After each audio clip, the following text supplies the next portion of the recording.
No, po našem testu tega oranžnega Dusterja smo na naš uredniški e-poštni naslov dobili nekaj vprašanj.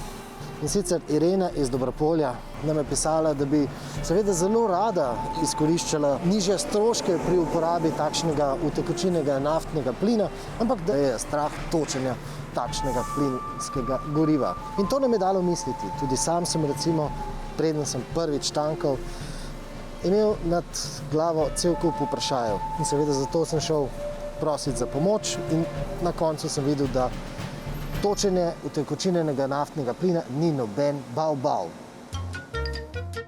Proces samega točenja utekočinjenega naftnega plina pa je v zadnjih letih postal še veliko manjši bav-bav. Namreč včasih smo morali točiti s takšnimi adapterji, ki smo jih potem morali privijačiti na to odprtino za točenje utekočinjenega naftnega plina.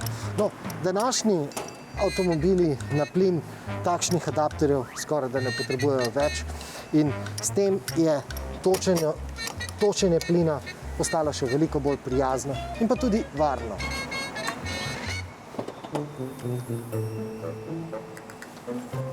In pisal pa nam je tudi Dejan iz Trbovelj in okaral nas je, da jaz pri tem testu nisem uporabljal zaščitnih rokavic. In gledalec Dejan ima prav. Ne bi moral uporabljati samo takšnih rokavic, ampak tudi zaščitna očala. Vseeno smo šli malo poizvedovati, da smo ugotovili, da danes takšnih rokavic praktično noben več ne uporablja. Zaradi tega, s tem, ko smo odpravili te adapterje, zmanjšali tudi tveganje na sam minimum. Pa že prej je bilo manjše, predvsem zaradi tega, ker je ta pištola oblikovana tako, da imamo roko kar dosti odmaknjeno od samega dogajanja. Namreč dogaja se to, poglejte, to se zgodi, ko v bistvu zaključimo s polnjenjem. In ta plin, ki v bistvu ven pride, je mrzel.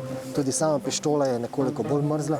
In v resnici bi v neki majhni teoretični možnosti res lahko prišlo, da bi prišlo do kakršnih koli ozeblin. Zato se priporoča, da uporabljamo takšne termorokavice. Vedno jih imate na razpolago tudi v bencinskem servisu. Ampak tu je še vprašanje, koliko plina lahko natočimo v naš avtomobil. Tale Duster je imel pred tem točenjem popolnoma prazen rezervoar za plin. In ta rezervoar je velik 42 litrov. Natočil pa sem lahko komaj 33,82. No in razlog za to je v varnosti.